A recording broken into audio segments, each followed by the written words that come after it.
कभी मेरी छोटी बहन का और कभी एमएलए साहब की बेटी सोनिया का। जब मेरा दिमाग फटने लगा, सिर चकराने लगा तो मैंने अपनी आंखें बंद कर ली। आंखें बंद की तो एक अजीब सा शोर मेरे दिमाग पे गूंजने लगा। एक ऐसा शोर जिसमें बाढ़ सी आ गई थी, ऐसी बाढ़ जिसमें सब कुछ बह गया था, बाढ़ जिसमें मेरे बापू की नाव डूब गई थी, बाढ़ जिसने मेरे माँ के हाथ में हरी पीली चूड़ियां धोकर उसमें काले धागे बंधवा दिए थे।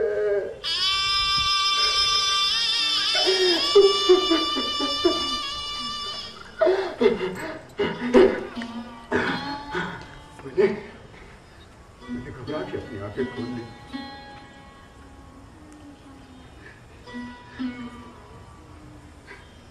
मेरा सर फट रहा था।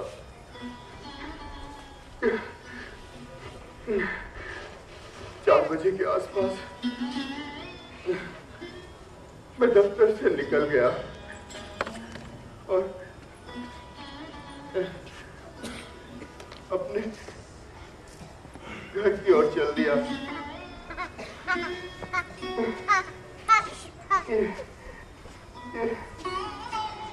मेरे को क्या हो रहा है?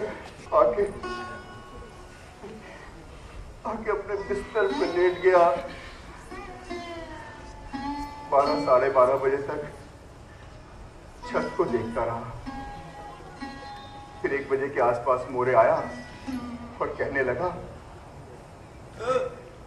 लाइट बंद कर बे। ये लाइट में क्या तेरे को ऐश्वर्या राय क्या मिलने वाली है?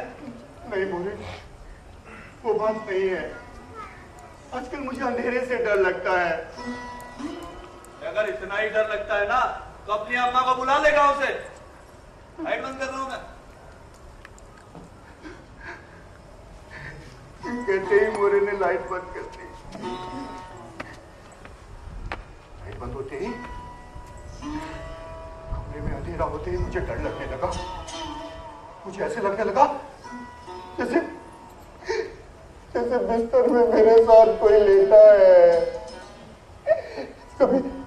कभी लगता जैसे भूखा है और कभी लगता जैसे मेरी अम्मा है और कभी ऐसा लगता जैसे सफेद कफन में लिपटी मेरी बहन शकुंतला की लाश।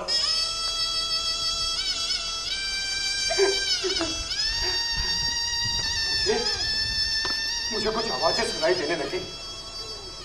ऐसी आवाज जैसे मेरी बहन के मरने पर रोती चिल्लाती बहन करती मेरी अम्मा, अरे कहाँ गई मोर लल्ली रे,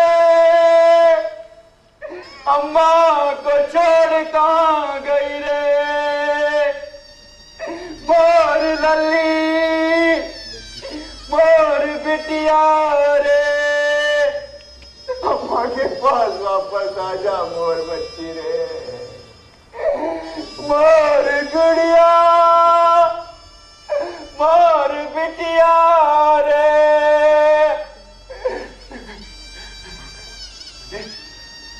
अपने कान बंद कर लिए, कान बंद किए तो बेशोर मुझे लगातार सुनाई देता रहा। मेरी अम्मा की बहन करती हुई आवाजें लगातार सुनाई देती रही।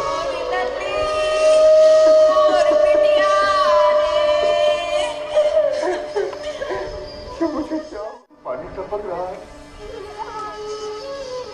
मुझे पता ही नहीं चला। आज मुझे एमएलए साहब के घर जाने का गोल्डन चांस मिल गया है? उनके यहाँ और पार्टी थी पार्टी है? और मेरी ऑफिशियल ड्यूटी लगी हुई थी। सरकारी दफ्तरों में ऐसा ही होता है? जो उनके घर था ना, वो क्या था कहते हैं जिसको, ड्राइंग रूम में एक संगमरमर की मूर्ति ऐसे खड़ी थी, ऐसे और उसके बीच में से फुहारा निकल रहा था है? और फुहारे का पानी यहाँ से यहाँ यहाँ गिरता और यूं तो यहाँ गिरता, बीच में कहीं नहीं गिरता था। बड़े लोग, बड़ी बात है, हमारे तो बाथरूम में भी पानी नहीं होता, इनके ड्राइंग रूम में भी पानी पानी है जी। ओहो, सब सजावट की चीजें हैं। ये देखो जी कितने बड़े बड़े हैं जी, बड़े बड़े झाड़ फानूस हैं। और ये देखो हैं,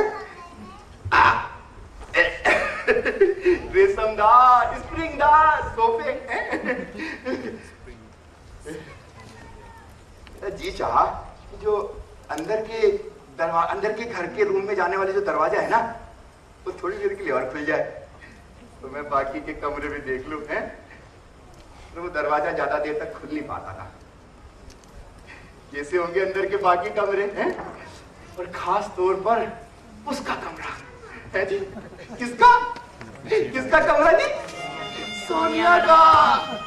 ओए होए होए होए, अपने मुलायम मखमली पलंग पर वो परी की तरह लेटी हुई होगी और बदन पर रेशमी कड़ी हुई चादर ओढ़े हुए। सुबह उठ के जब उस चादर को फेंकती होगी तो उसके दूधिया पांव नजर आते होंगे। उसके ऊपर और उसके ऊपर ऐसा कर, बजरंग बली जो को याद कर, गलत ख्याल मन में मत ला। चलो जी, वो तो लिया, बिल्कुल पिटाई हो जाएगी। मैं तो सीधा काम खत्म करके एमएलए साहब को नमस्ते करके अपने घर की ओर चल दिया जी। पर ये मुझे होता क्या जा रहा है, मेरी समझ में नहीं आ रहा है। ये मुझे पता लगाना ही पड़ेगा कि सोनिया जी मेरे बारे में क्या महसूस करती हैं, हैं? क्या वो मेरे बारे में ऐसे ही सोचती हैं जैसा कि मैं उनके बारे में सोचता हूं, हैं? क्या वो भी कुछ ऐसे ही ऐसे महसूस करती है जैसा मैं करता हूं? पर कैसे पता लगाऊं? मैं किसी ऐसे आदमी को नहीं जानता जो मुझे भी जानता हो और सोनिया जी को भी। कैसे पता? एक आइडिया आ गया। मुझे सॉफ्टी की चिट्ठियों से पता चल सकता है कि क्या सोनिया जी मेरे बारे में ऐसे ही महसूस करती है। सॉफ्टी की चिट्ठियां जो उसने टाइगर को लिखी हैं, तो मैंने फैसला कर लिया कि मैं अभी टाइगर के घर जाऊंगा और उसके घर से लिखी हुई सॉफ्टी की चिट्ठियां लेके आऊंगा और उससे पता करूंगा कि क्या सोनिया जी मेरे बारे में ऐसे ही महसूस करती हैं जैसा मैं उनके बारे में करता हूं। तो मैंने तो फैसला कर लिया, टाइम वेस्ट नो, अभी चलो।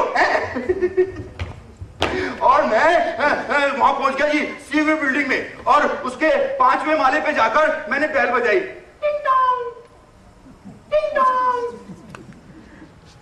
दरवाजा एक मुहासे से भरे हुई चेहरे वाली लड़की ने खोला, पूरे चेहरे पे मुहासे। मुझे देख के ऐसे मुस्कुराई। मैं समझ गया इसे मर्द की सख्त जरूरत है। मुझे देख के बोली, कौन चाहिए तेरे को? मैंने कहा आपके टाइगर की वो चिट्ठियां चाहिए जो सॉफ्टी ने उसे लिखी है। ये सुनते ही भाग गई वहां से। मैं उसके रिएक्शन की परवाह किए बिना तुरंत टाइगर के रूम में घुस गया और उसके रूम से ये सॉफ्टी की लिखी हुई चिट्ठियां ले ली और वहां से लेके सीधा अपने घर भागा। पता है आपको, उस औरत ने अपने आप को बाथरूम में बंद कर लिया था और बचाओ बचाओ ऐसे चिल्ला रही थी। उसे लगा मैं कोई पागल हूं। चिट्ठियां लेके मैं अपने घर आ गया जी। चिट्ठियां पहले मैंने डेट वाली लगा ली। ये है जी 4 तारीख, 3 तारीख, 2 नहीं पहले 2 तारीख, फिर 4 तारीख, फिर 1 तारीख। चिट्ठियां लगा के मैं पढ़ने ही वाला था कि तभी मोरे आ गया और बोला, दयाशंकर, तो कमरा धोने का है। असल में बात कुछ और है। हमारी जो मकान मालकिन है ना, उसकी लड़की का नाम है सुगंधी, है? हमेशा पहाड़ी नदी की तरह जोर पे रहती है। जब शाम के वक्त उसे कहीं बाहर जाना होता है ना, ठीक उसी वक्त मोरे को कमरा धोना होता है। कोई बात नहीं, मैंने तो जी चिट्ठियां तकिए के नीचे लगाई और मोरे भाई कमरा धो लो, हैं? अच्छे से धोना, सरफ की जरूरत हो तो बता दो। अच्छा